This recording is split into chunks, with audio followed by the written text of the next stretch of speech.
The Miami Heat, against all odds, have done it again.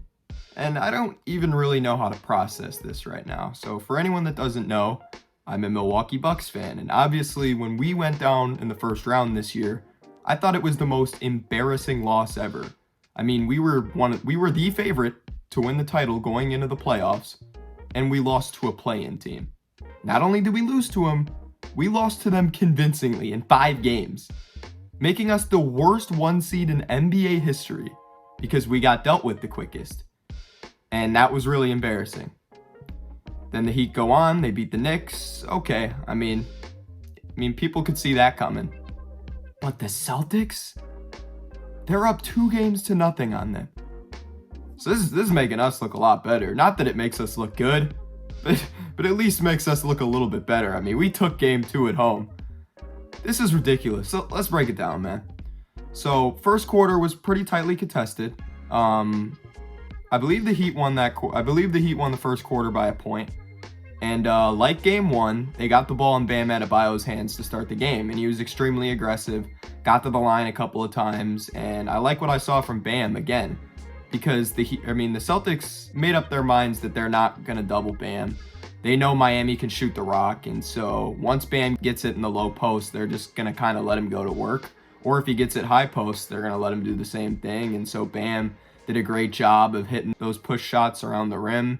And he's really good at hitting the midi. He's really got that midi down pat. And we saw that in the Milwaukee series too. The Bucks play a lot of drop coverage, as do the Celtics.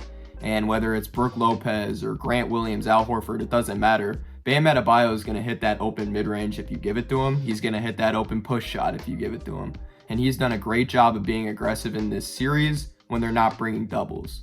And Bam in general has just been huge, because another thing he's been big with has been just being a hub for the offense. And we saw that all throughout the game, where they'd give it to Bam and he'd just initiate offense, whether it be via a dribble handoff screen, someone cuts to the basket and he just finds them. Bam was all over. And specifically with Max Strus and Duncan Robinson, he was great, because we saw a lot of actions on the baseline, or they'd run a stagger top of the key for Max Strus to catch a 3 and just knock it down. But for Duncan Robinson specifically, Bam Adebayo hit him on the baseline a lot of times, and he had a lot of just side to corner 3 balls just off the catch from Bam screening, and that was really working. And as I mentioned, Max Strus got a couple looks at the top of the key from Bam assists that were nice. Caleb Martin had a couple of nice backdoor cuts off some nice Bam assists, and Bam in general was huge.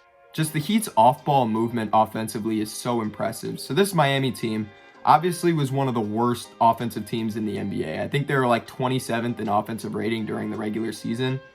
But in the playoffs, it just doesn't matter as much, because the Heat have been there. They're poised. They've been to the finals. They have an elite head coach. So they know what they're doing in the playoffs, and they know how to run an offense. And a lot of this is just based on what they generate via Bam and just out hustling the other team. Like, Caleb Martin had so many backdoor screens where the Celtics are just paying no mind. They're asleep. I also liked Jimmy Butler in this game. Obviously, you like Jimmy Butler every game. But what I really liked that Jimmy was doing was he was setting a lot of off-ball screens. I don't know if y'all picked up on that. But a lot of off-ball screens for Caleb Martin. And that's how he got a lot of his points. So Caleb Martin, let me look at the box score. Caleb Martin had 25 points off the bench tonight.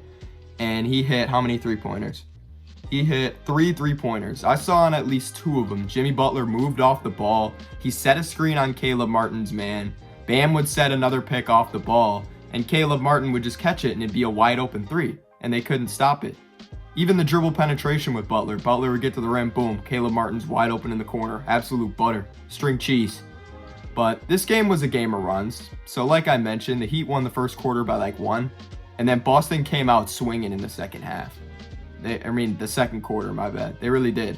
But here's the problem. So they went on a 17-2 run, just based on the fact that Miami was running zone, and Jason Tatum was doing a great job just picking it apart. He was kicking it out to Derek White. He was taking some threes himself, and that was resulting in really good offense. But here's the problem. Tatum went to the bench and it all collapsed. Jaylen Brown came in for Tatum, and Brown shot like 1 of 7 or 1 of 8 in the first quarter, and he continued that going into the second. It was just rough, and the Celtics couldn't generate any offense. So then the Miami Heat were able to close the gap a little bit, going into halftime, and I don't know, they might have had the lead by half, Miami. I don't really remember 100%, but I know the Heat were able to close the gap just based on Boston starting to choke at the end of that half. And so then we go into the third quarter, and this game's still back and forth, but the Heat go on a 10-0 run, the Celtics go on a 10-0 run. It was just a game of runs, like I said, just a lot of runs. But then we get to the fourth quarter, and this is where things get interesting. Because, you know, the game's going as normal, just like it has been preceding. Each team's going on their little run. And then Grant Williams and Jimmy Butler get into it. So Grant Williams hits a three to put the Celtics were on top. I don't remember exactly how much they were up, but Grant Williams hit a big three. And then on his way back, running back on defense, he was chirping Jimmy Butler in the ear. Like, he was chirping him, and Jimmy's just laughing. And then Jimmy gets an and one on Grant Williams and goes in his face, starts talking. Very similar to how he did in Drew Holiday in Game 5 of that Milwaukee series. Note, the Heat were also down by like 6 or 7 when he was talking to Drew Holiday. Same scenario with Grant Williams. They're down like 6 or 7, and he starts talking trash after this layup. And Grant's going back at him, though. That's something Drew didn't do. Grant got back in his face, and I knew at that moment the Boston Celtics lost the game. Grant Williams poked the bear. The Celtics lost this game because of Grant Williams. He poked the bear, and I'm going to say, Grant Williams, get ready to learn Chinese, buddy, because you're going to play in China next year. Jimmy Butler, man, he just got to his spots after that point. Grant Williams talked. Jimmy took note of it. He went to the free throw line, made his free throw. And then after that and one, Jimmy just eats Grant alive. Goes at him on like back-to-back possessions. On one of them, he's getting to the basket by just backing him down. And then on another, he's getting to his mid-range spot on the baseline, and he's just drilling that jumper. And so now they're down 4.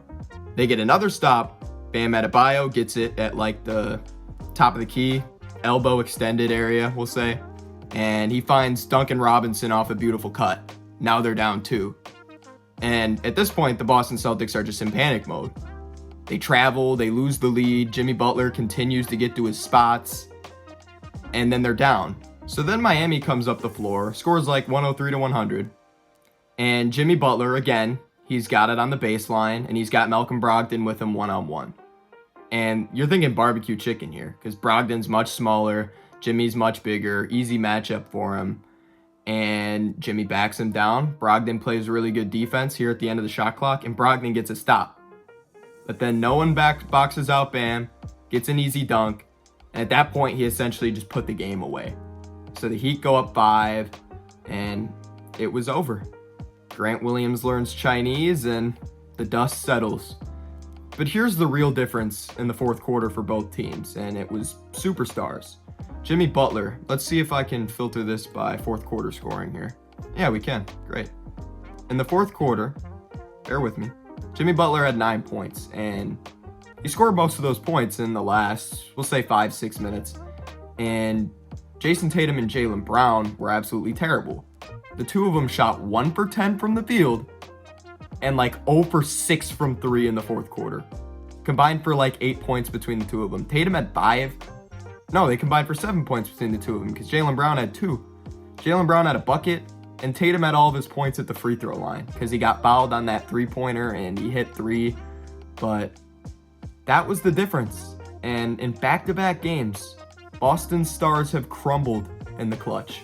And the worst part is, we saw the same thing in Game 1. Tatum turned the ball over like 3 times in the fourth quarter. Jimmy Butler picked him off a couple times in the passing lanes. And those were crucial turnovers that resulted in easy Miami buckets. But in this game, it wasn't turnovers. It was just him and JB missing shots. And Miami took full advantage of that. So now the Heat are up 2-0. They're going back home. Haven't lost there all postseason. You expect Boston to get one, though. I mean, they're down 2-0. They're going to fight. They're going to win one of these games. But I don't know. I've been wrong about the Heat all postseason. I picked Milwaukee to beat them. I picked New York to beat them. I picked Boston to beat them. So with this team, I'm going to stop using reason. I'm just going to assume they're going to win both of these games because they have that dog in them. That's the only logical explanation. It really is. I mean, I've looked at game film. I've looked at all the stats. I've looked at everything you could possibly look at in all these series. And I've thought the opposing team would beat Miami, but it's never been true. I think not Boston. I think Denver looks like the best team left in the playoffs right now. and they would be my pick with all reason and logic to win the finals. That would be my pick, would be the Denver Nuggets. But it's something about the Miami Heat, man, where I just want to pick the Heat.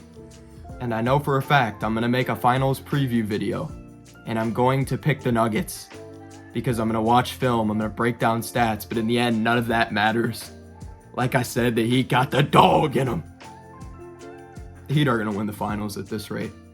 I'm out. Hey guys, post-edit TJ here. See this mic right here? It picked up none of my audio. So all the audio is just from my phone. So sorry if it sounds bad, but I don't care. This video is going out. The Heat are going to win the finals.